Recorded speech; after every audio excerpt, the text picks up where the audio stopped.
DPO Muzaffargarh Imran Kishwar ने Muzaffargarh police में नए भर्ती होने वाले कांस्टेबल और लेडी कांस्टेबल से पुलिस लाइन में खिताब किया। अपने खिताब के दौरान डिस्ट्रिक्ट पुलिस अफसर का कहना था कि महकमा पुलिस में भर्ती होना एजाज और काबिल फख्र है। आप सबको मेरिट पर भर्ती होने की मुबारकबाद देता हूँ। जब आप लोग पुलिस में भर्ती हो जाते हैं तो आपकी जिम्मेदारी बढ़ जाती है। अल्लाह ताला ने आपको इस अजीम मकसद के लिए चुन लिया है और आप खुश नसीब हैं। इस मौके पर डिस्ट्रिक्ट पुलिस अफसर मुजफ्फरगढ़ ने पुलिस लाइन अफसरान को भी हिदायत जारी की कि नए आने वाले नौजवानों को हर तरह की महकमाना सहूलियात दी जाएं। नौजवानों की सेहत का खास ख्याल रखा जाए और उनकी सेहत को आलमी मयार के मुताबिक बनाया जाए। मुल्क की तरक्की के अमल में ये लोग ही अपना किरदार अदा करेंगे। इस मौके पर डीपीओ मुजफ्फरगढ़ का मजीद कहना था कि आप अपनी जिम्मेदारियों को बेहतर तरीके से अदा करें। बाद डिस्ट्रिक्ट पुलिस अफसर ने पुलिस लाइन में जारी तज़ीन व आराइश और तमीराती काम का जायजा लिया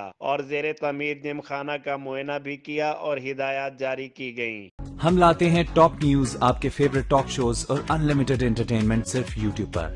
अगर आपने अभी तक हमारा चैनल सब्सक्राइब नहीं किया तो अभी सब्सक्राइब करें और बेल आइकॉन को क्लिक करके हमारी लेटेस्ट वीडियोस के बारे में अपडेट जानें।